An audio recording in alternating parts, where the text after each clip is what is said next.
My name's Mike Heitzler, and I like the history. Joe, you don't want real problems with me, do you? Okay.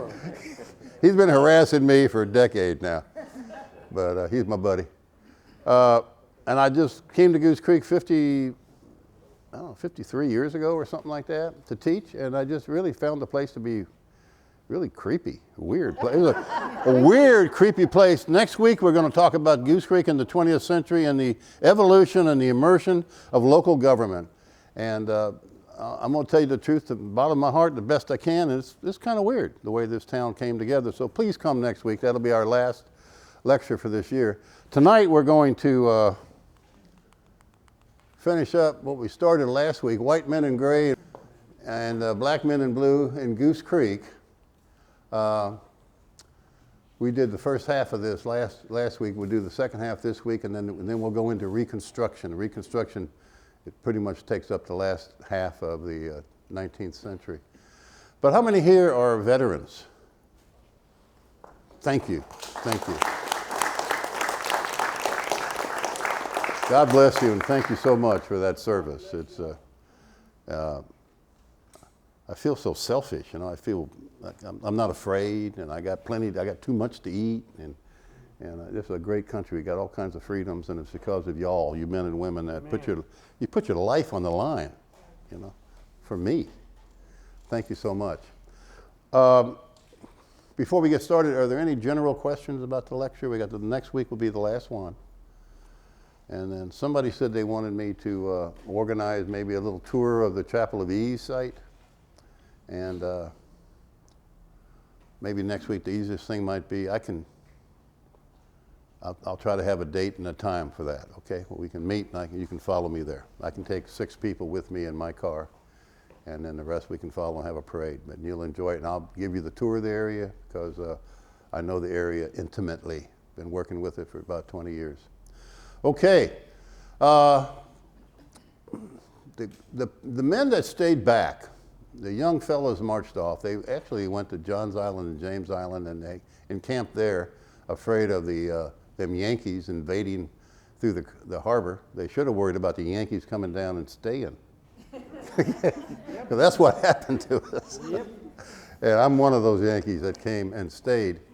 But the 18th Regiment stayed behind with about 45 to 50 men, ages 17 and 60, and it was not a formidable force because only 45 of the men were of enlistment rank. I think it was something like up to 50. You couldn't be over 50 and be in the Confederate Army.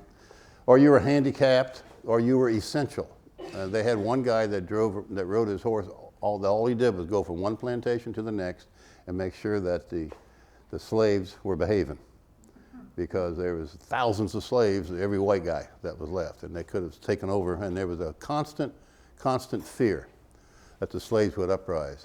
And then they also had some men in this group of 45 countywide that were essential. Some of them they were blacksmith, and they had to have blacksmith. They can't march everybody off to war and not be able to repair things like tools and plows and wagons. And also railroad people that knew how to repair railroads. So this guy here this is when he was much younger. He was about 52 when he was the captain of the Goose Creek Home Guard. And he served in that capacity throughout the entire war. He was the patriarch of the Otranto plantation. He was there with his wife, with 2 sister-in-laws, with his son. His oldest son died in the harbor in altercation with the Yankees. And he served in that capacity throughout the entire Civil War. He was a remarkable guy. You can see his name here. I'm just going to let you look at this. Captain Philip Porcher.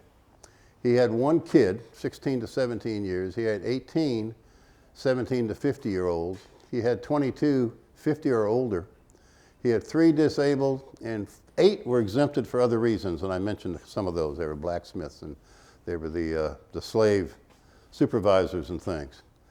And then you can see the other parts of the Home Guard. We had the Wassamasaw under Captain No First Name Wiggins. I pulled this together from the Historical Society, so I couldn't find the names of everybody. Four Hole Swamp was Captain William Cummings, and Dean Swamp was Captain I.A. Varn. And as you look down at the bottom there, 11 of his people were disabled. 13 were 17 to 50. But those were the people in Karn's group. They were the ones that built the Confederate fort, which is off 176, almost to the Orangeburg County line. This guy ordered retreat because there was no way we were going to be able to keep those Union forces from coming in. We kept them out for a couple years, but we had to acknowledge the fact that they were coming in strong, and we didn't have the supplies, the armaments, and they had destroyed about half of the buildings in Charleston from bombardment. And he ordered retreat, and they started just going along the roads and moving inland, as many by train as possible, and then walking and marching. And they evacuated Charleston. They followed the road to Goose Creek. They followed the state road past Otranto Plantation, over the Goose Creek Bridge, and through the long St. James Goose Creek Parish, while Columbia smoldered in the wake of Sherman's army.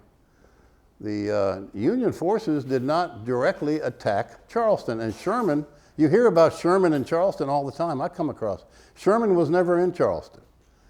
Sherman said that the way to Charleston was through Columbia. That's what he stated that in his record. The way to Charleston is through Columbia. So he went in through Augusta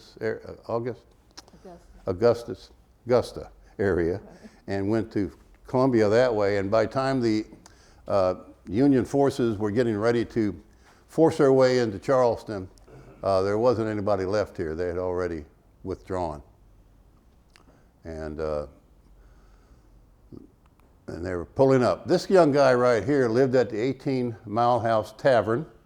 And I think most everybody here, except maybe you, Joe, you don't know where that is, do you? You do, you don't you? You think you... Oh, okay, I'm sorry, all right. So you do know. I was trying to embarrass you in the public, okay. Because see, you can't embarrass kids at school, but you can do it when you have general people like this. This guy is great. I'm going to have a couple stories about him. John George Vose traveled on one of the last Northeastern Railroad trains through Goose Creek near the third week of February, after he received orders to depart Charleston and reassemble in Florence. He had been stationed on James Island for about 2 years. After boarding as many riders as possible at Otranto Station, the cars crossed over the long trestle and immediately passed within sight of his boyhood home. So if you're on the train and you go across Goose Creek and you're on the train and you pull up and you're going down where 52 is today. 52 wasn't there back then. But you just follow that train down 52 and you take a look toward the east, you can see the 18 Mile House Tavern and pasture area. That's where Food Lion and all that is today. So he got off at Mount Holly and he walked 2 miles back. This historic marker is near the police department in their parking lot today. You may want to go by and take a look at it. And you know, that just reminded me of something. If you all have this book, what's really fun to do is when you read a chapter, you go to the front and that chapter lists all the historic markers and where they are. So you can read a chapter and then go off with your sweetheart and go find it and read it and kind of get a feel for the geography and the place and the connectabilities, and then go have breakfast at Alex's. But it'd be kind of fun. Go through this. I've done it and it really is interesting. And so that's a good way to read that book. So he went back and visited with his friends. With his mom and dad. He came all the way back from the Mount Holly station, which used to be right across the street from City Hall.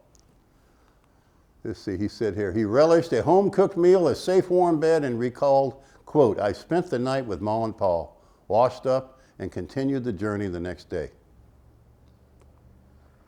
And I attribute that drawing to a friend of mine who did the artwork for me because I couldn't find any kind of a rendering of him, any photograph at all. The Confederate commissary officers struggled with too few wagons and scant supplies, and the pathetic railroad locomotives broke down frequently. Supplies were so limited that the commissary officer allocated only 7 ounces of bacon and 1 pint of cornmeal per man each day during the evacuation. Can you imagine trying to live on that? But what was so remarkable is that they slept, and passing by, they would sleep at the Otranto house. And this is Marianne Porcher, which I think is maybe one of the most outstanding personalities that I came across during the Civil War. Here she is as a 16-year-old, and can you see the attitude in her face? She ain't gonna take no guff, is she? And she has a whole bunch of letters that she wrote to her cousin in Camden, talking about the Civil War there at her house. And she said that she marveled at the gallantry, at the impoverished gallantry, and declared that while they survived on miserable rations and slept by the glow of numerous campfires at Otranto, each of 10 cold and wet nights, quote, not one thing did we miss after them. Can you imagine eating the scarce amount of food that you had available? And then you had to share, every 4 campsites had to share the frying pan. So sometimes you had to wait real late before you get anything to eat. And I don't know if I have it in this program, but she said her and her aunts and the little girl that was the daughter of the Maum, M-A-U-M, the black lady that ran the house, she said those two, that they made cornbread for the men each night to eat cornbread and a little bit of milk for each. They didn't have much milk. When Sherman's soldiers marched from Savannah, Georgia to Columbia, South Carolina, the blue Union juggernaut skirted northwest of the St. James Goose Creek Parish, bearing directly upon the capital city in the center of the state and leaving Goose Creek and the rest of the eastern flank to Union General John Porter. And there is a picture of him, John Porter. He was a seasoned general. He commanded the Coast Division and assumed military charge of Charleston in February of 1864. Immediately, he sent advance units to Goose Creek to capture stragglers and suppress any resistance. The retreating Confederates burned the Goose Creek Bridge. And this was incredibly frightening for Marianne Porcher. One of the little black kids that lived in the house came screaming back, saying they're burning the bridge. The rising parlor of smoke shrouded the women of Otranto with a dreadful pall. They were the only white residents remaining on the western side of the bridge, and they felt isolated and at the tender mercies of the wicked. Goose Creek Bridge was 200 feet long. This is the best rendering that I can find of it. This is not the bridge, but the state of South Carolina engineering department has a record of, and they described the bridge in detail, even down to the shingles, how the shingles were made. And anyway, so this is, in my rendering, this is almost an exact rendering of the St. James Goose Creek Bridge. They burned it, and within days of the Confederate retreat, Union cavalry rode up the Goose Creek Road scouting for resistance positions. Advanced units secured the Goose Creek crossing, and engineers began to rebuild the rail and road passage. It didn't slow them down too much. The water is pretty shallow there, and if you didn't mind wading across, sometimes to your belly and sometimes to your chest, you could wade across Goose Creek at that point. It's not, you can't rely on that if you're going to have pack horses or if you have horses or going to run animals, but they were able to get across the bridge. Didn't slow them down too much. John Poppenheim, here's his picture down there, and he's much younger there than he was during the Civil War.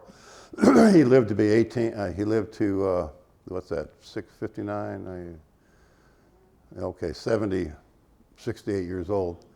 He served in the Home Guard under the command of Confederate Captain Philip Porcher, but he did not retreat with his unit. Instead, as the chairman of the Parish Road Commission, he stood as the lone civilian authority in Goose Creek to meet General E.E. Potter at the 18-Mile House, where he surrendered the parish.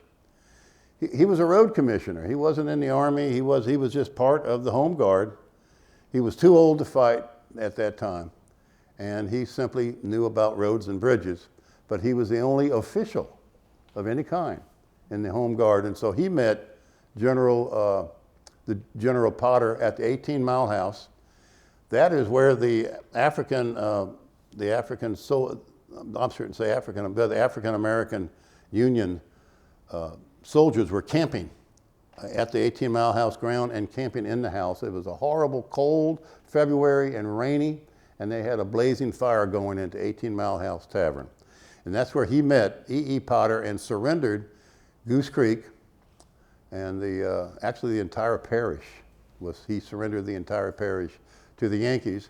And he asked for permission to go to his house down in Charleston to get a pass, to go down and see if it was standing still. And he did, and he found that his lady, the mom, the M-A-U-M, and her family in their house in Charleston, that they were still there, they were taking care of it, and it had not been bombed or destroyed. But when he got back, he found that somebody had stolen everything of value from his plantation. And he lived, it's stripped of everything of consequence. He received no compensation for the stolen items and the injury and destruction of the house. His plantation was, you know where the big super Walmart is? That was part of his plantation. And behind his Walmart, there's a nice townhomes in one area. It has a beautiful avenue of oaks through there. You probably don't know it, but and on the other side is Longford Place. It's a Longford Place, and that's where the beautiful avenue of oaks still stand there today. That was his plantation. And he said when he got back, everything was taken from his plantation here. And he thought that the Yankees did it, and maybe they did. But later on, I don't know if I have it in the next slide, but later on he started getting reports that his stuff was showing up in plantations around his home. So maybe he's gone, and say, you know, order breaks down, and then maybe the guy down the road decides he needs your plow. And everything started breaking apart.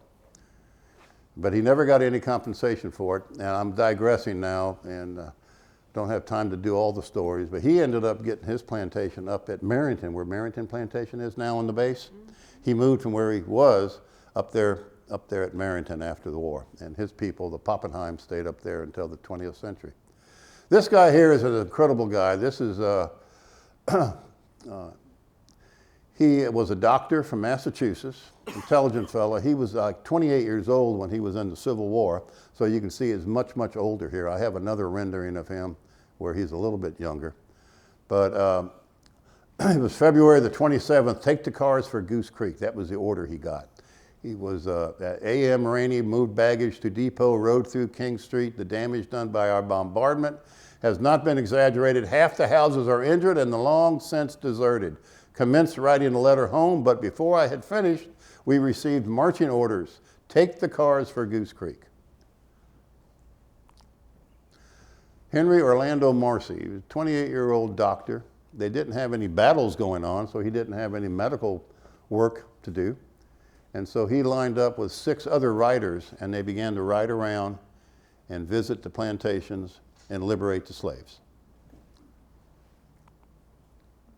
This is Otranto Plantation. I just got done talking about where Mary Ann Porcher lived. That's Otranto home back at that time. It's still there. How many people have driven by and looked at the Otranto home? Isn't that something? It's still there. You can just see it. And I was very blessed. The lady, I think they've moved now, her and her husband, and they had a little boy and a pet rabbit. They invited me to go in. I asked if they could, and they let me come into the house, and they showed me where the generals stayed, according to what they knew. And they had a chimney that opened on both sides of the wall. So on one side was the kitchen, on the other side was the bedroom for the general. Why did Union soldiers disembark at Otranto? They also called it Porcher Station and went north from there, followed by cadres of reinforcements and rations arriving by train at all times of day and night. The men disembarked and waited. When horses and supplies caught up with them, they moved farther north along the Monk's Corner Road and west along the state road towards Wassamasaw. Oh no, those are blue legs. One Otranto girl, the little daughter of Mom, one little Otranto girl exclaimed, quote, "Here comes our boys. Oh no, those are blue legs." That's according to Mary Ann Porcher. She had that in her letter to her cousin. And I believe her. I don't think a 16-year-old is going to lie about stuff like this. Other stuff I read in my records and the old reports and all that, sometimes I wonder about their authenticity, but I trust this little gal. The Union Army camped nightly on the Otranto grounds while the generals slept in the bedrooms of the main house. There it is. And I forgot that I had it. This is where the general stayed. It was the chimney. It had heat on this side, and then they had heat to this side. So where is this at? Otranto is it's in Hanahan, Okay. and it's right off Highway 52. And if you go, boy, it's hard to explain things. By the Honda place, yeah. Oh, okay. Down the Okay. road from the library. And how far would that be, like, from here? From here, I'd say it's 4 miles. Okay. I need to do a better job explaining where that is. If you're driving from Goose Creek on Highway 52 south towards Charleston, the first overpass over you is University Boulevard. The first light after that is Otranto Road. You take a left, you're on Otranto. Take a left again and keep going, you come right. When you take that first left, you're actually following the original Avenue of Oaks. Okay. I digress, and I'm sorry I keep digressing, but their first Avenue of Oaks went in the other direction before the railroad. When the railroad came in, then they had another avenue that went towards that, so that can be a little confusing. A young officer stated, "I suppose you have never seen black troops. You will soon have the pleasure as they are coming up now." These black troops had white officers, and these are young guys. Look at those guys. Those are the guys, you teach them in high school, And the officers were white, and the officers were young too, these young white guys. Marion Porcher wrote to Clelia, "We now saw advancing up the avenue the wildest looking savages I ever saw." That was that 16-year-old girl. "They are so low and beastly." She's a 16-year-old Southern girl, grew up, and she hates them Yankees. You can tell. But I trust her feelings. Philip J. Porcher, captain of the Goose Creek Militia, owned Otranto and was the father of Marion Porcher. Ladies kept their best clothing prepared, and they wore several layers of clothing under certain situations because they thought they might be rushed away and made to get on the train and taken to Charleston. So they wanted to make sure that they had clothing, several outfits with them, and you weren't allowed to take suitcases. The ladies were sassy to the intruders, much to the disdain of the servants.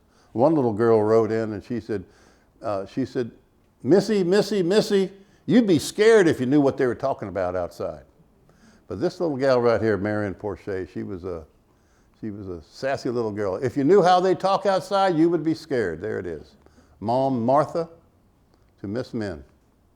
United States officer to Mama. "You are now suffering for what you have done." That's General Potter. They came in a lot of these African troops, Union troops came in and landed at Beaufort, and then they also went by ship and by road up to Charleston. And then they also began doing community work. The African American troops began to do community work and infuse into the existing society at the time. At Otranto, a young Union officer stated, "Where is the man of the house? In the rebel army, I suppose? General, this is a nice room. I think you will do well to remain here." Those are from the diaries. I was able to get those pieces of information out. And there's the house again. Selected quotes. "For God's sake, don't call me Massa." That's what one of the white guys told the African troops. And then, "She is evil and has hidden important things." She was trying to get the local slaves to go find the hidden silver and the other stuff. "Why are you protecting your missus?" Why were they protecting the missus? Because that's all they knew. That's who they grew up with. They cared for them. They loved. They played. They suffered. They died. They were together on that plantation. And why are you protecting your missus? I think in most plantations that situation persisted. Selected dialogue between 21-year-old white officer and Madam of Otranto household. Officer: "Madam, I've come to liberate your people. Men: I hope you will be kind to them. They are accustomed to consideration." The officer: that is a strange thing for a Southern woman to say to an officer of black troops. The officer: "Boys, take what you can find." And so there was chaos. However, in Charleston, this was their home. The Porcher house was in Charleston. It was not damaged, and they had a mom with her children living there, and the house was in good shape, and they were still right there. They didn't run off or do anything. They lived right there in Charleston. Marion Porcher wrote to her cousin Clelia, to think that we should be crushed by such a people. Some officers gave a large ball the other night at which the belles were Negroes. Birds of a feather flocked together. She's a little smart aleck, you know. They are so truly contemptible and little that it is impossible to fear them. That's the black troops. They're so contemptible and little. And she said, at the time of Mr. Lincoln's assassination, many ladies were arrested for not testifying any grief. And one of the popular lines that the African Americans would sing was, we will hang Jeff Davis from a sour apple tree. Henry Orlando Marcy, surgeon for the 32nd United States Colored Troops, Tuesday, February the 28th, Goose Creek, South Carolina. Quote, moved across the creek and took up quarters at a plantation nearby. Our men encamping under the live oaks of the avenue. We quarter in the house and get a good supper. The live oaks is the Oaks Avenue to the Oaks Plantation Home. The Oaks Plantation Home had been destroyed by fire in 1840, and they had built a one-story farmhouse on the same foundation. So that's what they stayed in. Not the big plantation home, but they stayed on the same grounds in the same place on the farmhouse. They didn't build it till the end of the century. They started building back the plantation again. This is the gate to the plantation, the Oaks Plantation. That's right off NAD Road, folks. We were talking about that earlier. There's a horse and a carriage and a lady walking up to the gate. The Colonel furnishes music. We are quite happy. Colonel and myself sleep in the house. Lieutenant Colonel W. with the men. Rainy night. That's what he wrote in his journal that night. And later on, up in Massachusetts, as he was about this age, he published a book called The Radical Cure of Hernia.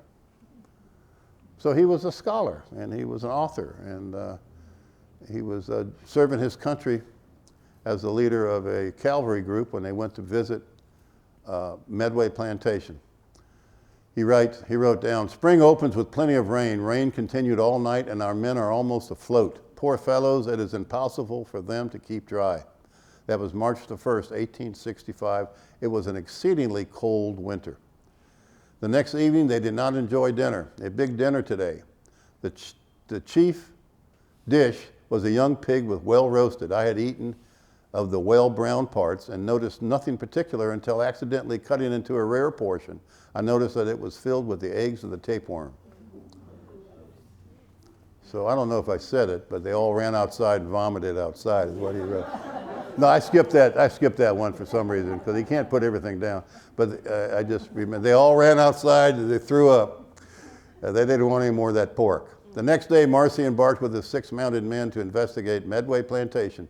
Union soldiers visited each plantation and with force and persuasion replaced the old Southern order based on slavery with a new untested arrangement that was exhilarating to newly emancipated slaves, but dreadful to the landowners.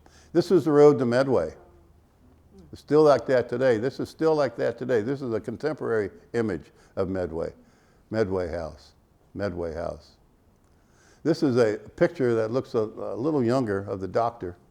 Just put them side by side. I can't find renderings, drawings, photographs, or anything of this guy before he was of that age. At Medway Plantation, Marcy and his riders encountered a cohort of, quote, bitter rebels, he wrote, consisting of 18 women and children of the Stoney family under the care of one disabled son-in-law. Now, there was over 100 slaves out there. How come they didn't rise up and kill these white people and take over? That's weird, isn't it? There's a woman in charge, and she's got kids, children, and a disabled son-in-law. There's a couple other renderings of the house. The house was in horrible shape by the time he visited, and he was on that back porch when he spoke to the group. To avoid confrontation, Mrs. Anna Maria Stoney, and there was 5 of their sons were off in the Confederate Army. 5 of their sons. That's how many they had.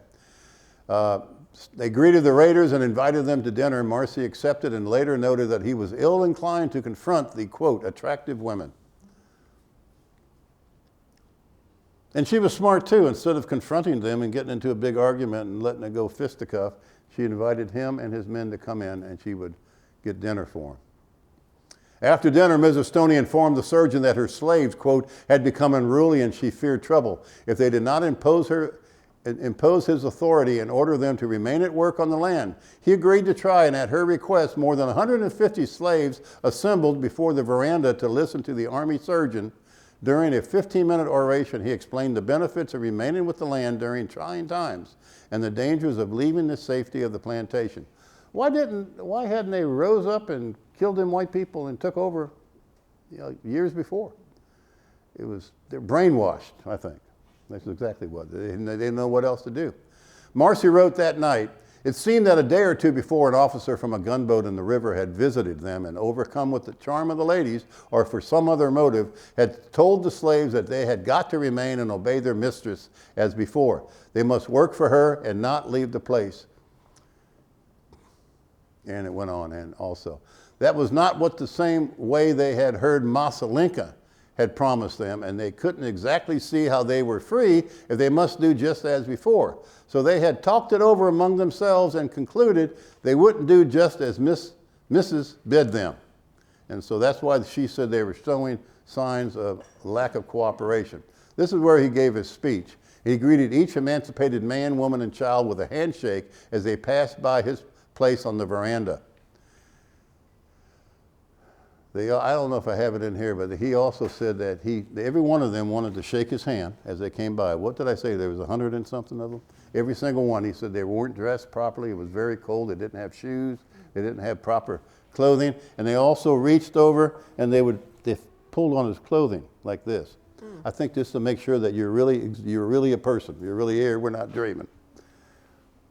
Impending chaos. The somber mood turned more ominous as all guests retired for the family to the parlor to bid farewell. Clearly, the household feared the pending chaos that they believed would accompany the arrival of black troops. Their thoughts dredged forth the nagging fear of revolt with retribution, which was harbored in the minds of every white Goose Creeker since the earliest frontier era. The gathering would have made a fair subject for a painter. That evening, the surgeon entered in his diary a vivid description of the newly freed souls who assembled before him at Medway.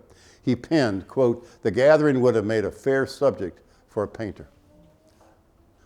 Marcy wrote that night, "People of all ages and sizes of clothing, of all sorts of garments, from the ordinary homespun to whole suits made of old carpets and blankets, nearly all stood with heads and bare feet, and very few were clothed sufficiently warm to prevent them from suffering."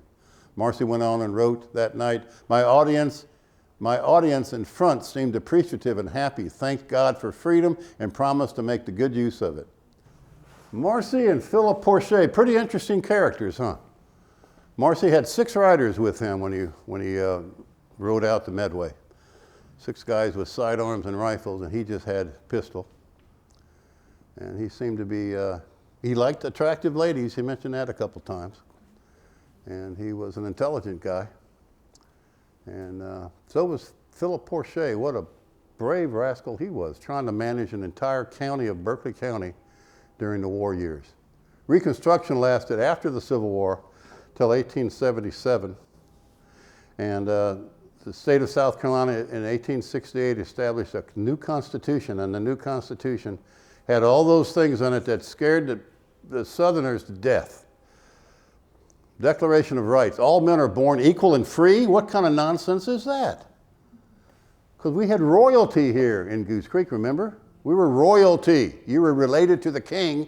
All you white folks, you ain't nothing. And black folks, you're not much more than an animal. So there was nothing free about it. There was nothing equal about it. But this new constitution in South Carolina, all men are born equal and free. Slavery shall never exist. Well, how am I going to keep my plantation together? What are we going to do with these slaves? They're going to just be walking around? They're lazy. You're not going to be able to force them to do anything. All political power is derived from the people. You mean you're going to let everybody vote? Nobody did that before here in Goose Creek. Only the people that had property voted. Only the people that had property had the right to hold any kind of an office. Just because you were here didn't give you the right to vote. All people owe allegiance to the Constitution. This is what scared the fool out of white folks. And I'm not being critical of these white folks. I would have been scared too. I'm a white guy, you may have noticed. But I would be scared too. Look at these black folks, they're going to the polls. And they're going to vote in the laws that they want. They're going to vote in the leaders that they want. The white guys, us white guys, we call them radicals. because they were just extreme on what they were going to do. The whole idea of having black folks vote just blew their minds. Now, women weren't allowed to vote, of course. They just liberated the men. Women weren't quite ready yet. And here's the Reconstruction Act of '68 laid out. You can see where North and South Carolina was together in one zone, one military district, North and South Carolina. Military District number 2. And under the provisions of the Reconstruction Act, the defeated southern states were divided into 5 military districts. South Carolina was assigned to District 2 under the command of General Sickles. When Rufus Saxon assumed office as the assistant commissioner for South Carolina, he found tens of thousands of freedmen and white refugees in dire need of relief. By midsummer 1865, Saxton provided more than 300,000 rations, sections of rations, clothing, and medical supplies to nearly 9,000 destitute people. Farm production was down to almost nothing. We had a lot of old fields that were no longer fertile. 60% of the livestock in Goose Creek were missing, and much of the infrastructure and tools, such as plows, wagons, and barns, were stolen or destroyed. The economy was crippled, and they began to try to divide their property and sell it. Does anybody live in Fox Bank here? Anybody? You know where Fox Bank is? Okay, well, I pulled that out for tonight because you can see this is the ad for Fox Bank.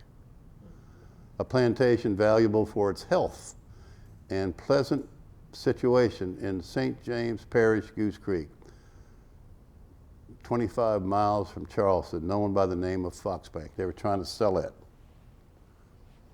I'm going to write a book called Fox Bank. That's my next book coming out. That's very interesting. These little white boys picking cotton. I don't think they're Goose Creek boys because we didn't grow much cotton around here. This was just one of those little pictures I found of boys picking cotton. There were some, but there wasn't a whole lot of it. That might be. Pardon me? Girls too. Yeah, and they couldn't even vote. Captain Frederick W. Leakey. He was the guy put in charge of law and order in Berkeley County during Reconstruction. Go down there and make sure that everybody gets along and don't break any laws. The white folks hated the black people, not because they were hateful, they were scared to death. And the black people hated the white people for the same reason. There was hate. Who was the guy there at the Elms Plantation? Ralph Izard. He wrote a letter to Thomas Jefferson after the Revolutionary War saying that the damage done by the Revolutionary War was the hatred and the anger and the angst between the families and within families. It was 10 times worse after the Civil War, much worse. This guy, Frederick Leakey, was from Prussia. He was Prussian born. He came over here and just before the Civil War, he joined the Army as a private in 1862 and rose to captain by 1865. There's a good rendering of him, and that's about the age that they should be, instead of those older guys I was showing you pictures of. Arriving from New York City, he wore a blue Union officer uniform and carried a belt, holster, and pistol, but he intended to wage peace and lead a war. He was one of the hundreds of Army officers sent south to enforce the new labor agreements over an unhappy, sick, hungry, and dispirited population. And that's just a rendition of what it must have felt. He got white folks on one side, mad and hateful, and they got white folks, black folks on the other side, mad and hateful, and armed. Both sides are armed. You got nothing but tinderbox there. He was a Major H.W. Smith, assistant to the adjutant general assigned to Charleston, assigned a huge zone of responsibility to Leakey that included St. John's, Berkeley, St. Stephen's, St. James, Goose Creek parishes, and land along the Cooper River, which is just about all of Berkeley County today. Leakey's primary responsibility was to assist the labor contracts and make sure that they were being followed, that people that are working were getting paid and they weren't being used like slaves. He was expected to settle disputes, but the conditions greatly challenged him. That's how he felt right there. I wouldn't want that job. The Klan. Why did these white guys form a Klan? Today, when you think of the Klan, you think of a horrible organization, don't you? Mean, merciless, horrible son of a guns. And maybe, next week, I want to tell you about the horrible thing the Klan did at Carnes Crossroads, at Pine Ridge School. And I know the guy's name that was the leader of the Klan, and I've interviewed his son. And I come next week and I can tell you about the Klan. But they were scared to death, these white guys. They were scared to death that their family was going to get killed, that they were going to get killed, that their children were going to be raped, because law and order had broken down, the law and order that they saw. Would you have been in the Klan back then? I think maybe I would. I think maybe I'd get me a sheet and put it on and go out there at night and make sure that they knew that if you don't obey the law, if you don't act right, if you start getting, that we're going to make it hard on you. I didn't think of anything like this. See the guy shooting the poor lady with her babies, and she's trying to cook dinner, and they're shooting through the door. I don't think that happened ever. But I'll tell you the truth about it next week with Pine Ridge School, which is where Carnes Crossroads is today. I'll tell you about it, and it's fascinating. We had a Klan right here. I'll tell you next week. I'm jumping ahead, but when I first got here, we had Klans here in Goose Creek, and we had rallies here in Goose Creek, and I know the names of some of the members of the Klan, and I've kept them secrets to me. But as they die, then I tell the names. I wait till they die. I mean, I don't want to interfere with their life while they're alive. One was the head football coach for Goose Creek High School. He was in the Klan. Anyway, Reconstruction Acts of 1867 tried to correct the problems in the southern states. Captain Leakey responsibilities included Mount Holly that enclosed all of what we know as Goose Creek from January 66 to March 68. Back in the day, the only thing that existed in Goose Creek was about from the 18-mile house to Mount Holly, which is down by City Hall today. Infrastructure was destroyed. You see, this is where the old bridge was. You see the boards here for the bridge? So whoever took this picture was standing on the bridge and was taking a picture of the mailman, because in the margin of the photograph it says mailman on wet road. Transportation problems, no duh. I mean, everything was broken down. Leakey rented a room in Monk's Corner within a short walk of the Northeastern Railroad Depot and commenced visiting nearby plantations to assist the work contracts between the owners and the laborers. The Monk's Corner station connected him by rail to much of his district, reaching south to Saxon Station, that's in Hanahan, near the 12-mile marker, and north to the train depot at the town of St. Stephen's near the Santee River. At each stop, he rented horses from nearby liveries to assess much of the breadth of the demesne. Thus, the rail and livery arrangements facilitated the execution of his duties by putting a large part of the territory within a daily commute. His first visitation required a morning horseback ride from his Monk's Corner quarters to an isolated farm. Mr. Ben Ponto. His name was really Benjamin Villaponto. That was the real name, but he wrote in his notes, Mr. Ben Ponto on the Northeastern Railroad held a freedman's son, age 12, against the wishes of his father. Little black boy, 12 years old, working on this white man's farm. The black man went to get his son back, and the guy came out with a rifle and said, "Get off my land or I'm going to shoot you." So Mr. Ben Ponto complained to Leakey, so Leakey went out to the farm and he talked to the man and talked to the boy, and he asked the boy what was going on, and the boy said that's where he worked, and he said, "Well, you're going to have to come with me. I'm going to take you back to your father." He said he didn't want to. He wanted to work there. That's where he worked. And his father had a rifle, and Ben, he took the daddy's rifle, took it from him, told the boy to get on the horse behind him, took the boy back to his dad and delivered him, and kept the rifle for a while, and then delivered the rifle back like maybe a month later as things calmed down. It was kind of a strange circumstance, wasn't it? And you know how 12-year-old boys are. He wanted his way. But it wasn't as bad as it seemed from the onset. The Freedmen's Bureau issued rations and medical relief to freedmen and white refugees, supervised labor contracts between planters and freedmen, administered justice, and worked with the benevolent societies in the establishment of schools. Captain Leakey reported, "Smallpox is so pervasive that it interferes with planting. The people are so unclean and careless in their habits, he did not expect the conditions to improve." Now, this guy was from Prussia. Pretty remarkable fellow. He's only been over here probably half dozen years, and he's down there making all these tough decisions. He pleaded with the landowners to provide food and care to the emancipated workers and thus continue some aspects of the paternalistic relationship that existed prior to emancipation. Let your slaves come back. They won't be slaves, but let them work on your land, let them live in their homes. Let's try to reconstruct some of the old ways. Hector and Harriet Doctor wrote a letter in 1867 to Captain Leakey requesting rations for their grandparents. Does anybody know the Doctor family? They're still here. Do you? What do you know about them? I know Henry and his daughter and niece and their grandnephew and They're African American. yes, Yeah, where do they live? Charleston, North Charleston, Hanahan. Thank you so much for that. Yeah, they have a sign there in Strawberries.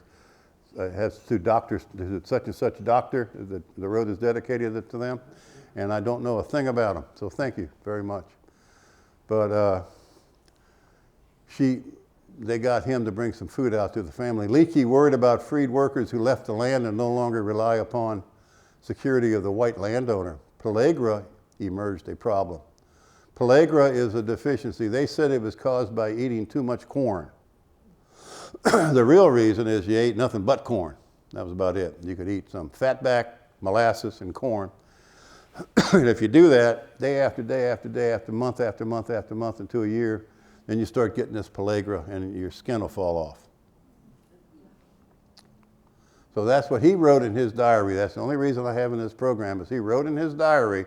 I wouldn't have any information about him if he didn't write in his diary. And also he made a report to his superior. He wrote, I fear that should the cholera reach this country, its ravages will be terrible. He continued, not 100 people in my district have food enough. He assessed the hollowed eyes and bent bones of the refugees at Ladson Station. He lamented, I fear that should the cholera reach this country, its ravages will be terrible. He got off the train at Porche Station there in Otranto, went across to the 16-mile house and rented a horse, and then rode down the road, which is University Boulevard today, rode down all the way to Ladson Railroad Station. That's where he wrote that night, he wrote about this. He said that the people's bones were bent. And I think it's just lack of vitamins, lack of nourishment. And he said they weren't going to make it. He also deduced that nagging hunger induced many to steal, and he was careful not to enforce the law when it interfered with their wider goals. I find it injurious to the planting just now to bring thieves to trial at Charleston. If you arrest them, nobody's going to be able to, plow the fields. Captain Leakey observed individuals with fresh smallpox scars who were so unclean and careless in their habits that he expected, quote, great mortality to descend upon those sad places. And for many, many years, bitterness and hate and angst. This young lady got married and moved to Aiken, and she was invited to join the church. And she stiffly said she would visit with pleasure when they returned my silver, because there was a couple there that was part of the raiding crew when she was the kid there at Otranto. So they had that resentment, lasted a long time. Edward Kickley from Spring Grove Plantation wrote, you know where Spring Grove is? On the road to Cypress Gardens. The plantation there is a very beautiful, and they got at the 23-mile house, they have a volunteer fire department. It's being built upon heavily now. But Edward Kickley lived there. He said the whole moral character of the people has changed. Lazy Negroes from the countryside, old fogies crooning about things that will never happen, old things that passed away and all things are new. The people here are worse than Yankees. Everyone for themselves and for nobody else. Edward Kickley. And he was older than you would normally expect a person to live back then. He was in his late 70s when he was writing this. Shanghai Riggs was a night rider. He was a tall man, 6'8", who refused to enlist in the Confederacy. He was finally shanghaied into service. That means he was kidnapped and marched off and forced to be a Confederate soldier. After the war, he continued to single-handedly fight the Yankees during the Reconstruction years. That means they couldn't get him to start, and then they couldn't get him to stop. He began by attacking Union troops at night around Karnes Crossroads. They'd be camped out trying to get a little rest, and he just would circle them and fire into their tents and shoot at anybody he could get the ball on. Shanghai Riggs, his vigilante actions became widely known and supported by disgruntled whites. his actions eventually turned against blacks. One wrote, quote, "By his terror to the Negroes, he saved many a white family from destruction during the Reconstruction period." You know, it's really kind of easy for us to sit back and think and look back in time 100 years or so ago and fault those people. But there was fear, anxiety, hunger, all kinds of stuff going on, and they were trying to survive. This is, just kind of sum this up. A white guy had shot at a black man at Mount Holly Station, took 2 shots at him because the black guy had stolen 2 kegs of kerosene. And he brought him to the magistrate to enforce the law. The magistrate set bail until trial, but released Falk upon the promise of his employer to pay the bail. Falk fled the employer, refused to pay, and the case never came to trial. I just put that in there as one of many, many examples that he cited where he could not make justice happen. Here's another one I'll just tell you about because it's, I'm getting tired of talking actually. But this guy with a black guy with his wagon full of stuff is a very, very heavy wagon coming down alongside Wassamassaw, trying to get back to his farm, when a girl came up with a little carriage. She was in a little carriage, and they came into each other, and they couldn't get past. They couldn't get past each other. And so he was trying to tell her to get off the road so he could get by, and she wouldn't do it. She refused to take her carriage off the road, and she started screaming and crying. And if somebody saw it or heard it and went and got help, and help arrived, and they went ahead and locked up the black guy for 2.5 months without giving him trial. And then they gave him, then after 2.5 months, they set him free. And the magistrate happened to be the older brother of the girl in the carriage. You just see how crummy it was sometimes? Just no justice at all. And Leakey reported that as an example of the lack of justice. You know, he should have recused himself, but it was his little sister and she was crying. And so he didn't even have court. He just put him in prison, in jail for 2.5 months. Radical governance. White Carolinians were not prepared to allow what they termed a radical system of governance. Most white Goose Creekers resisted equity and freedom to blacks and refused to accept the 1868 Constitution. White resistance grew and eventually personified as white-controlled local law enforcement cadres. These white-controlled bands appeared in the form of night riders and vigilantes, and although no level of government authorized them, they became effective in advancing the political agenda of most whites in South Carolina. This is some of the stuff they started to circulate, the lazy, good-for-nothing Negro, just laying around lazy. Now you got to take care of them, and you can't see it too well, but back here is a white guy behind a plow. This guy here is a white guy cutting wood. They're doing all the hard work. See, that's what the impression is. Political vacuums are filled somehow. The Democrat clubs and hunting clubs were formed to fill the political vacuum. They called it a hunting club. You had a horse, you had a rifle, you were all decked out to go hunting, but you were really on patrol for the white vigilantes. And they met at the Wassamassaw. Do any of y'all remember the Wassamassaw store here? They tore it down about maybe 5 years ago. Yeah. But that's where they had meetings for decades, right in there. And they called them Democrat clubs and hunting clubs. They were really local vigilante groups. The Wassamassaw Mounted Club was the enforcement arm of the Centennial Democratic Club of the St. James Goose Creek Parish. Oh, there's the store. I always liked that store. Never went into it though. Where is it? Cooper store? Yes, that's across the street from Cooper. Across the street from Cooper store, and if you go towards Wassamassaw, just before you get to the water, do you know where Wassamassaw is? The road that comes into it from the left, is that Cooper Road? That's where it is. Cooper Store Road. And I'm gonna let you look at this. There's 3 types of tendency. Instead of having the plantation owner and then the white guys, and we got black slaves and then had some white guys managing the slaves, they had a whole lot of different arrangements with landlords, with tenants, and some of them working for pay, some of them sharecropping, some of them renting the land, or some of them owned the land. Not enough jobs on farms for all. Black males sought work at phosphate mines. Railroad workers or turpentine laborers. Phosphate mines in groups of up to 100 or more lived in each of the 5 mining camps in Goose Creek. There were few black craftsmen or professionals. Now, who was asking me about the Parker plantation? Somebody today? Woodstock. Somebody mentioned, yes ma'am, Woodstock. They have, that's in that area, did you know that? Remnants of the old phosphate mines. Right, the tracks are still running down. Thank you, away yes. from the railroad Yes, ma'am, tracks they are. to used And to I be have this farm. covered really well, I think, in the Mount Holly book, because a lot of people that around here, they took the train regularly into this, to work this. The post-war phosphate boom helped immensely.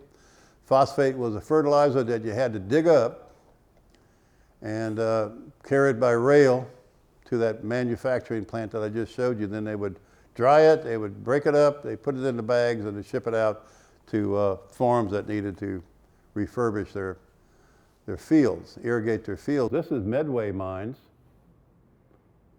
You know, a man from Minnesota sent this to me. He said he heard I was interested in it, and he just sent it to me. And it is the Medway Mines. You can see those little red things. That's where they were digging on Medway Plantation.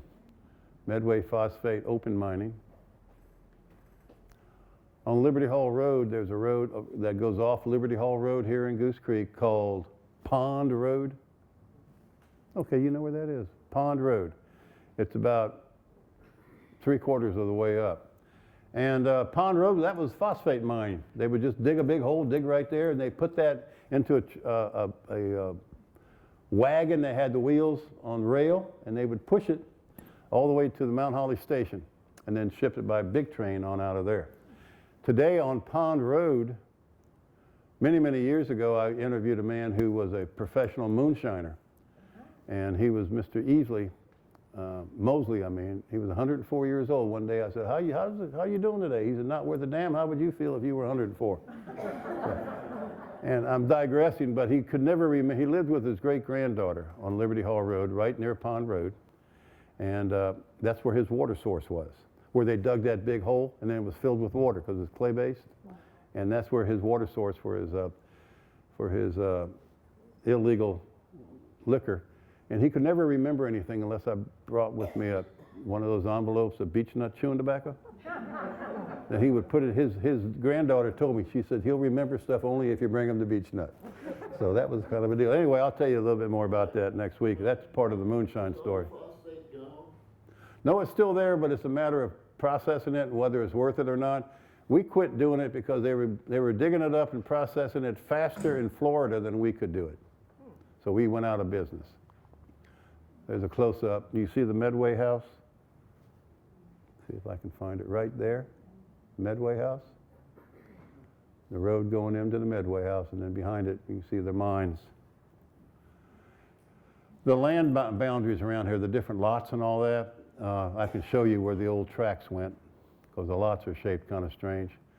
And there's that kind of a chubby guy standing there behind those mounds. I'm not sure what that is. I think that is an effort to get, that's where the chapel site is right here. And we got these piles of this stuff, and I'm trying to figure out what it is. I think it might be phosphate, old phosphate dig up. Woodstock Mine.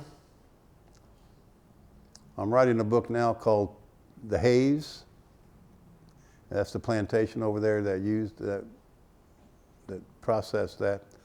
The races separated. During the frontier era, the races lived closely together. During the plantation era, the slave quarters moved farther from the main house.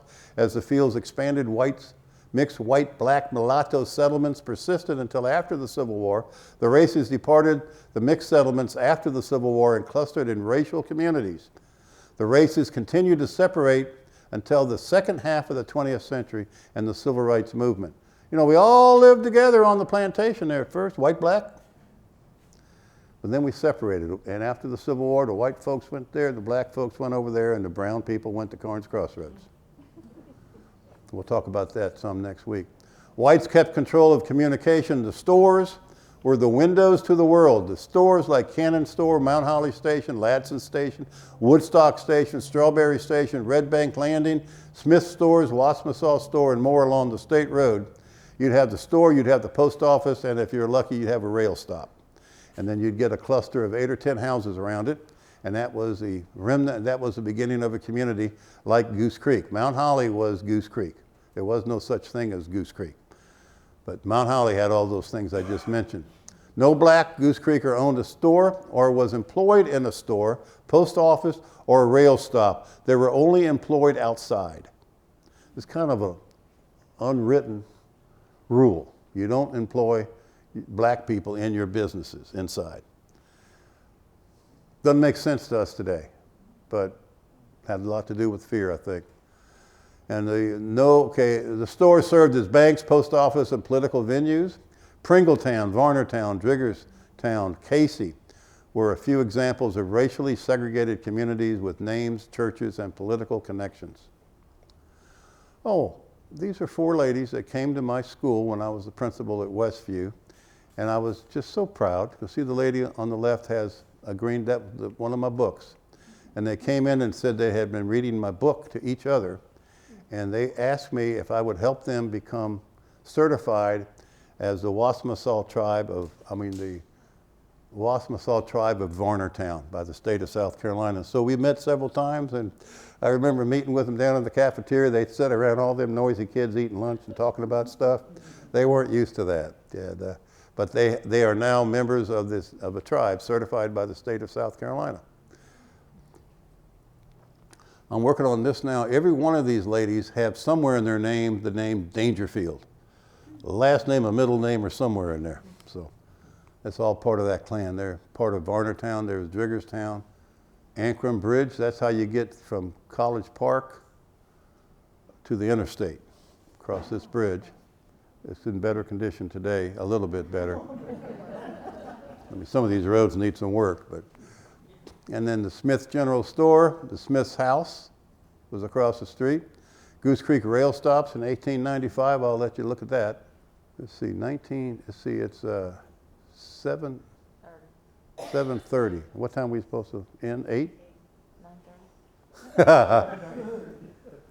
I'm getting grumpy. But we can have questions afterwards. But any questions about this chart here? Whether they have a post office or not? Yes, sir. Walter? Mount Holly Station. See, it's about 3/4 of the way down to the bottom. Three up from the bottom. Mount Holly.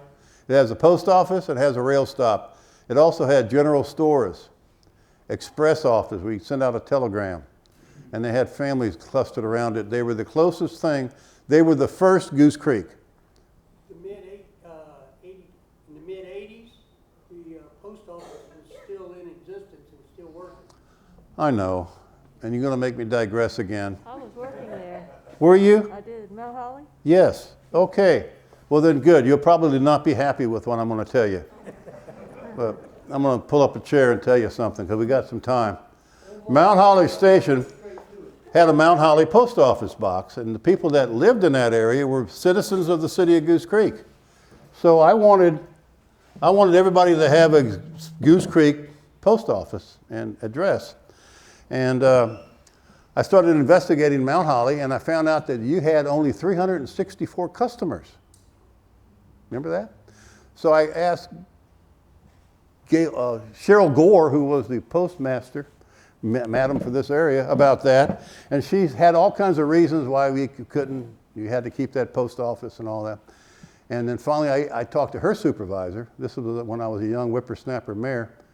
And they had all these reasons why they had to keep the Mount Holly Station open. They had this and this and this and this and this. And then the guy retired and they closed it.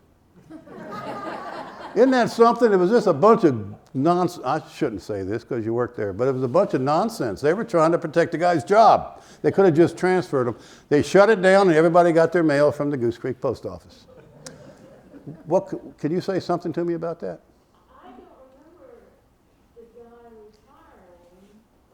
I know his name. You were Herbert, I can't remember his name, but anyway, I'm drawing a blank, but I was there. His son, I think, married a lady that has Indian background from India. Asia. I know her. She's a teacher at Menriv. Okay. Okay. Well, I was trying to get the concept, not just in paper, legal, but also in people's minds where Goose Creek was, because there was a lot of different ideas about what Goose Creek was. Why do you have populations of 0 in most of the places? I don't know. Think I'm supposed to know everything? I don't know why I would do that. I guess, I asked it. no, that's a good question. Let me sit right here and see if I can. I'm getting old. All right, population 0, 10 Mile Hill. And it has a post office. I don't know. I got it. Start with an easier question. Ladson, 388 population in 1895, no post office. My grandfather was appointed postmaster in 1924. Was there a post office there before then? It doesn't look like it, does it? There was a no, I'm sorry, not being a smart aleck. There was a rail stop there. Yes, There was a very important rail stop. Yes, ma'am. I've got the old picture of the old station in the house. And Oh, you do? Oh, I'd love to see that. You got my number, right? I don't. I'd love to have it. Though. I'll give you my number. Who has my number? 'Cause I'd like to get together with Who has my number? You have my number, I'd okay. go to the Chapel of Ease. I'd like to. Okay, I'll try to get that organized. And yeah, I'd love to see that picture. I'd get a copy of it. Yeah. See, you go get sitting closer and closer to me. You figured me out, didn't you? Plus, I'm getting your phone number too. I'm just what you call a creepy old guy. But You still make me laugh. yeah, that's what life is about. You got to laugh and All right. yeah. I used to give 3-hour lectures and my feet wouldn't hurt. Now I got to sit down. Okay, just quit looking at this because I don't know the answers. Here's African American churches in the Greater Goose Creek: Casey, Grove Hall, Mount Zion, St. Paul's, Trinity, Bethlehem Church was moved to Groomsville. Okay. Casey, do you know where that is? You know where the library is? Right after the Civil War, a man by the name of Casey, who was an emancipated slave, walked from his plantation, which is where Thorogood is, where the aluminum plant. What do they call it? Aluminum plant? What? What's now? What's it? JW. No, never mind that. You know where it is.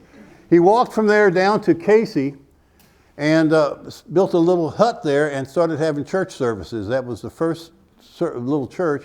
And then they got their own minister, and the place began to grow around this church. And I'm going to digress again because when I was back in the 70s, I went to the Casey Cemetery. There's a big cemetery there by the library. And boy, I can tell you a bunch of stuff. And I was in there writing down the names. You know, all the other guys my age are out having a good time and stuff. I was writing down names, people buried there.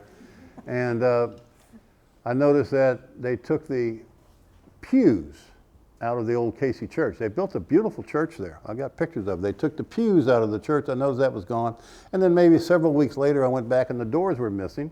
And the nave, which is built in the back where the preacher would stand, it was taken off. And I didn't think anything of it. And then the third time I went by, I stopped and pulled in because the window frames had been taken out. They had the glass. And then that Saturday, it burned to the ground. Oh, wow.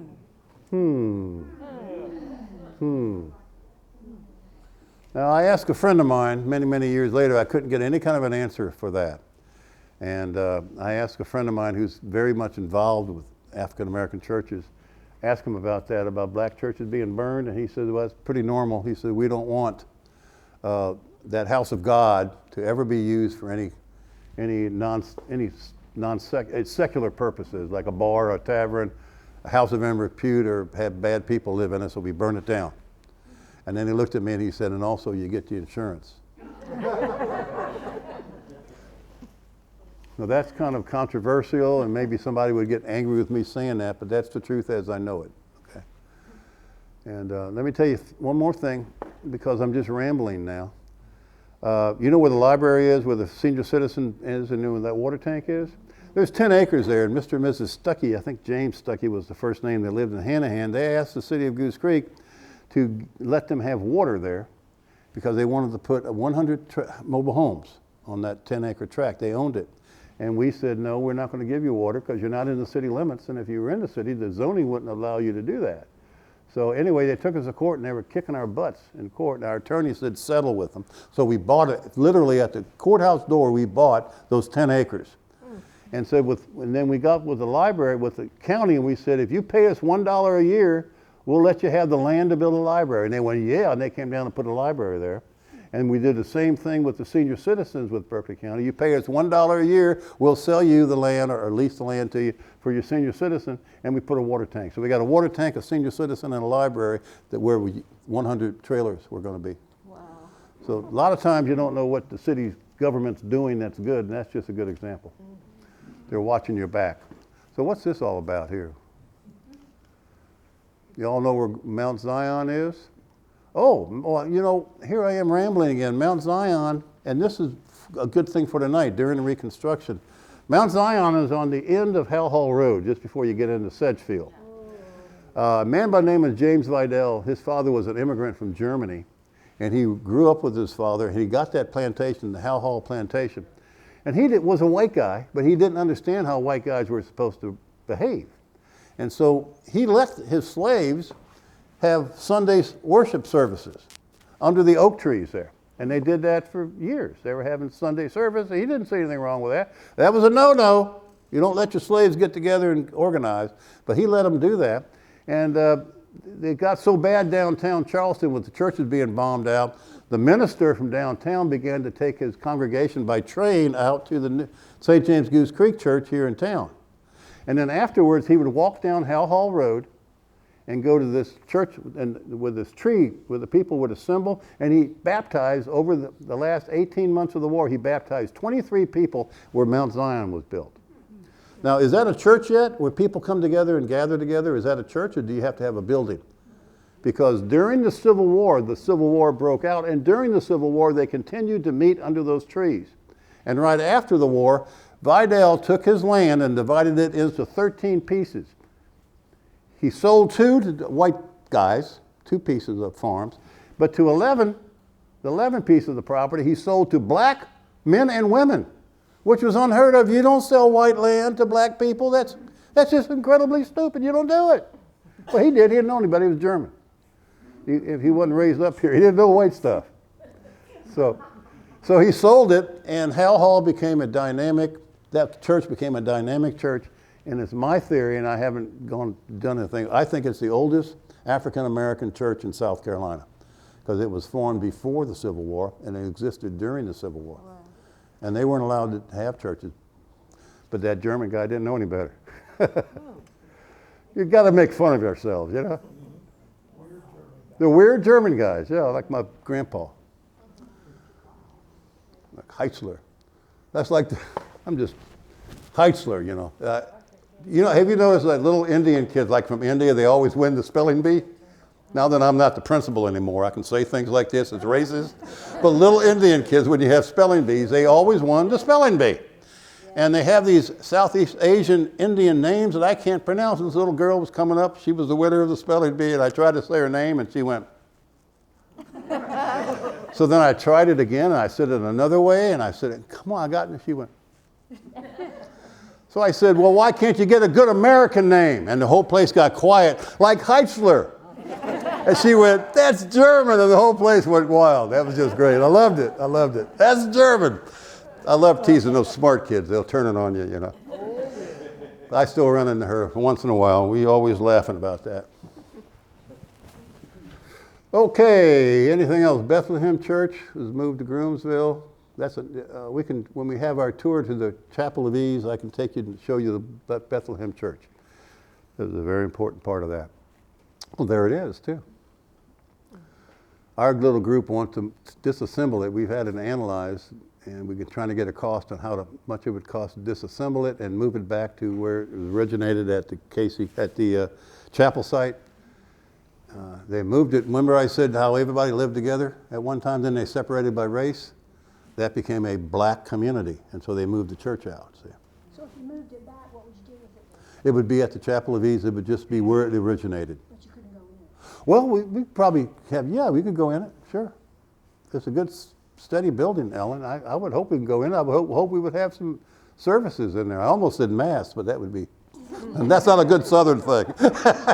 I can get my priest to come up, and we would have mass. He's from the Philippines. Is that being used for services now? No, ma'am, no. Well, you can move the building, what all that I know. I know. The cemetery would be there, yes. We still want to protect the cemetery.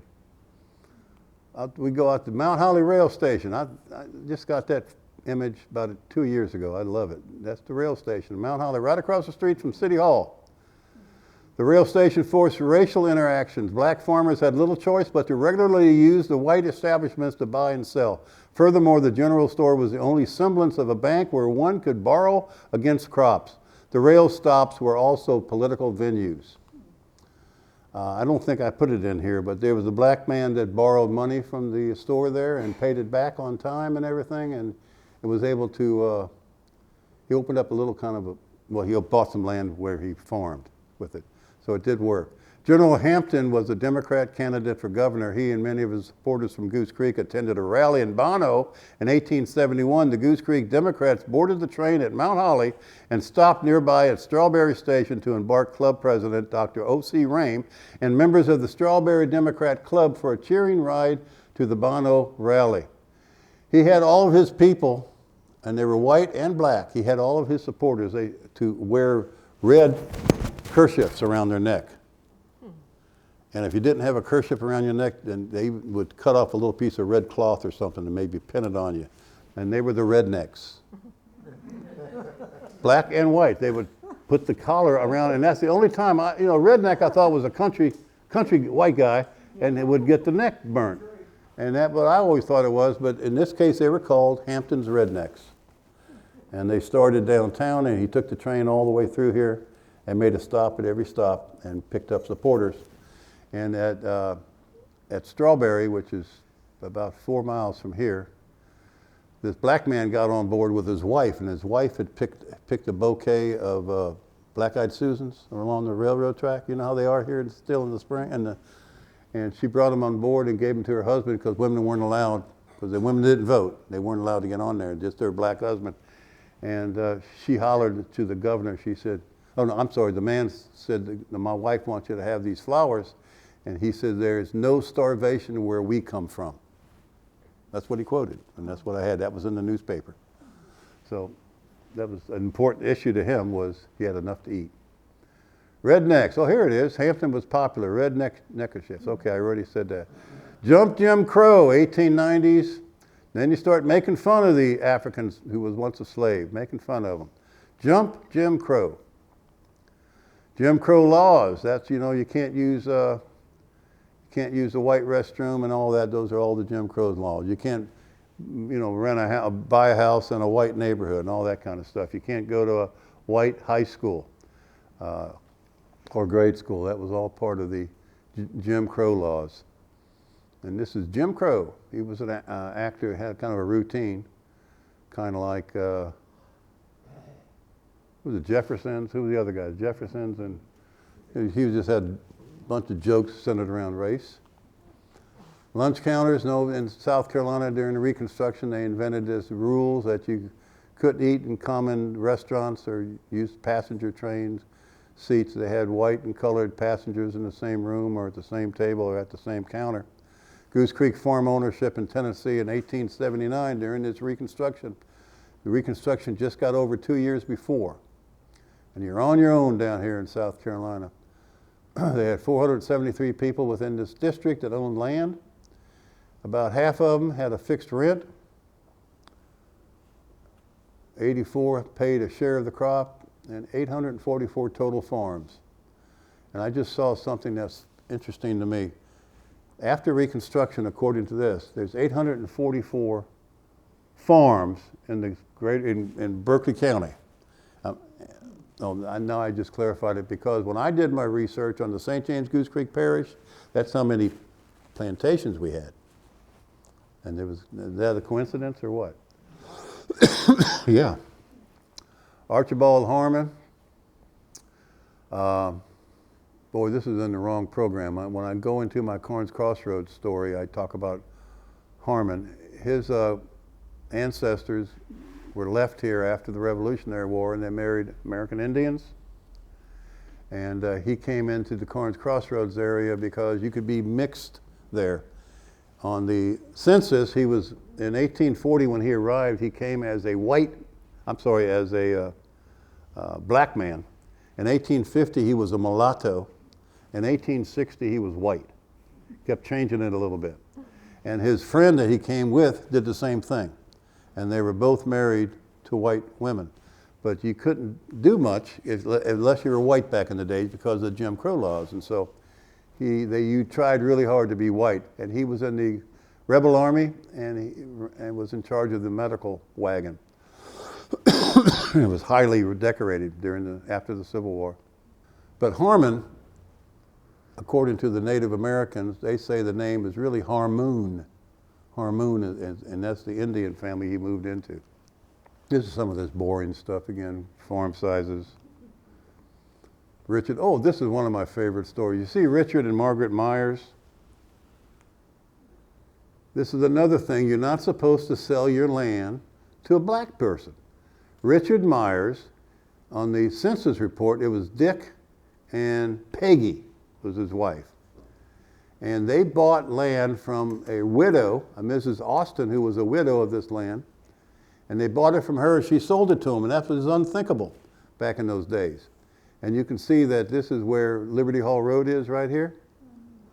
This is where we're 18-mile track. Maybe I'm in the wrong place. Where's Liberty Hall Road? That looks like it. That's it. This it right here? Okay, so we're sitting right in here now. Okay, this is an old map. This is the road. These aren't there. Yeah, we're sitting right about here now. And so right behind us is where all of his property was. And what's interesting with the census report back then is when the first 20 or 30 years that I studied the census report, he was Dick and his wife was Peggy. Finally, the last year he was on the census report, he was Richard and she was Margaret. She got the full dignified lane, and they owned the land. How did black farmers acquire land in Goose Creek? There they are. Oh, there was a few gifts. Wills, hard work, and savings. The society schemes were crime. They were criminals selling you pieces of land out here, but they wouldn't hold any muster in court. They were just talking you into it. They were like Cuffy Campbell served. Oh, Cuffy Campbell was brought up as a tenant's plantation out of the Naval Weapons Station. He was a little slave boy, and when they were freed, and he went down to Charleston's, and just wandered around down there till he was scooped up and taken to an orphanage in Latson. But Cuffy Campbell, I found his records in the Freedmen's Bank, which existed at the time. It went out of business, and he was investing a nickel every month or so. A hard-working guy, and was investing. He knew how to sign his name, which was very rare back then. So he was a hard-working little guy. And I followed him for a few years. The Freedmen's Bank went broke, and he lost all of his money. It was almost $3 or something by time. And last time I had any information on him, he was working on a street with a street crew. So I'm still trying to find out more about Cuffy Campbell. Jenkins Orphanage, wasn't it? Wasn't it Jenkins Orphanage? I was trying to remember the name of it. Where? In Ladson. Yes. It was Jenkins Orphanage, and that's where Cuffy Campbell went there. He was taken to Jenkins Orphanage. Thank you for reminding me. And I can't remember stuff too good tonight. Lamb Stevens, who was the richest man in the St. James Goose Creek Parish, he was black. He was so black, his neighbors said, he's exceedingly black. They can't figure out why the guy's so successful. He was the richest man. He was very, very successful. And he donated land for Jenkins Orphanage, ma'am. Yep. And I've been there, and I've gone in there. There's an historic marker back there in the woods. Is it really? And yes. I didn't know that. And I might have cheated a little bit when I did my research, because Cuffy Campbell was sent to Lamb Stevens' property to live. And I just cheated when I wrote about that section. It's in my book, that they saw each other. And Lamb Stevens he lived to be 102, and he was in the last year of his life. Oh. And Cuffy Campbell was just starting off. They're about the two extremes. Casey Methodist Church, we talked a little bit about that. Every time you go to the library, just look at those woods next door. That's where the church stood, Casey Methodist Church.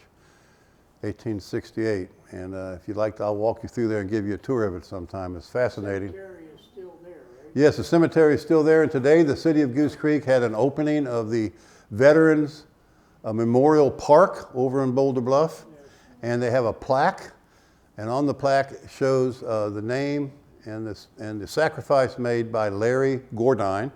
Larry Gordine was a 19-year-old boy that went to school at Hal Hall, segregated back then, went to Moncks Corner, went to the training school, Berkeley County Training School. You would train the black kids and educate the white kids. That was just your mindset.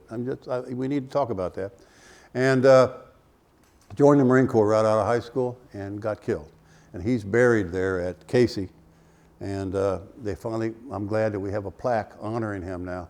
In Vietnam. Yeah, in Vietnam, yes, sir. Thanks, Mike. But I found his grave over there one time, and when I was in there taking names down, and this lady, she looked at me and she said, "There's none of your people buried over here." And I said, "God don't know no color." I was trying to talk like her, and so I'm always trying to make friends. But I had fun in that cemetery, and I still go by there, and I'm glad. I think after all those years, we finally got him recognized, and he should be. Oh, here it is. Here's the inside of the church. I forgot I had these pictures where they were taking. Remember I said they were taking down the windows and they were disappearing and the doors were disappearing, and I forgot that I had gone inside the church. It's a beautiful church. And that was their first full-time Reverend Evans. He died in 1887, and he opened the church right after the war, like 1867 or something. And I keep piecing it together, and then after 6 months or a year, the pieces are all thrown out again. St. Paul's Church, this is by Boulder Bluff School. The church is not there anymore, but I had a chance to interview some of the people who attended that church when they were many, many years before, and the songs they would sing, and who was the minister, and who went there, and they had a little men's group, and it was a pretty interesting. Ladies, this is pretty interesting to you over by Boulder Bluff School? Yeah, because we couldn't figure out where it was, and when we went to Boulder Bluff, we used to walk by this church. Uh-huh, yeah. And there's still cemetery.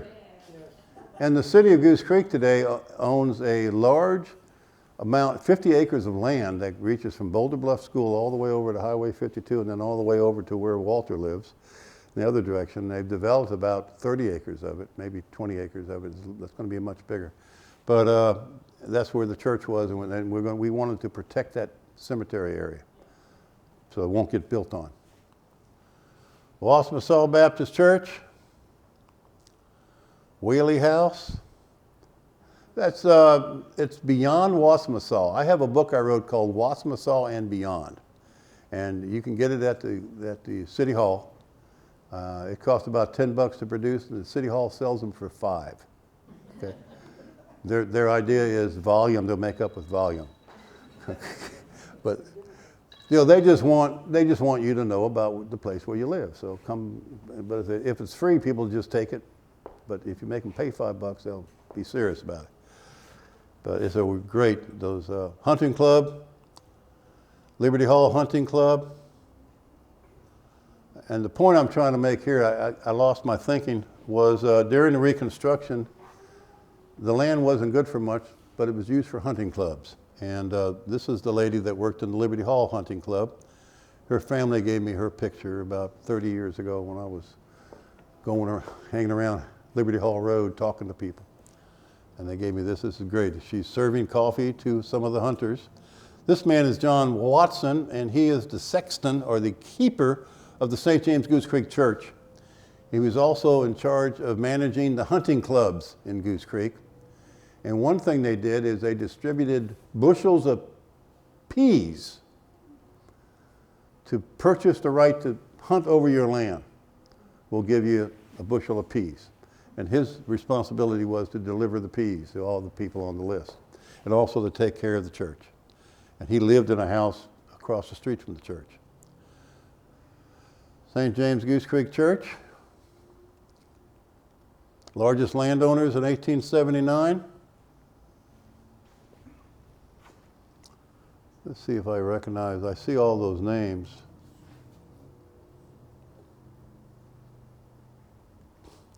Randomly selected black operated farms. Richard Myers, second from the bottom. He's one of my favorite guys. Richard and Margaret. When they started off, they were Dick and Peggy, but they earned earned some class, recognized as being landowners. And then I like Linus Hustle right in the middle. That's Linus Husser was the last name, but you know, the guy going around getting the information just puts down what he hears. And these are some of the small farms. You all have any questions about how the land was divided up just before the 20th century? You can see that Crowfield, he actually had 3 plantations. They had Crowfield plantations, they had Bloomfield plantation, and they had Fredericks. They were all together and they called it Crowfield. These are the 3 personalities that we dabbled with tonight. They were remarkable men, weren't they? All of them.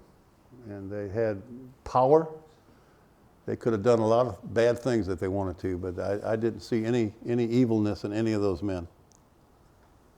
And courage, I wouldn't be that strong. I think time's up. Thank you.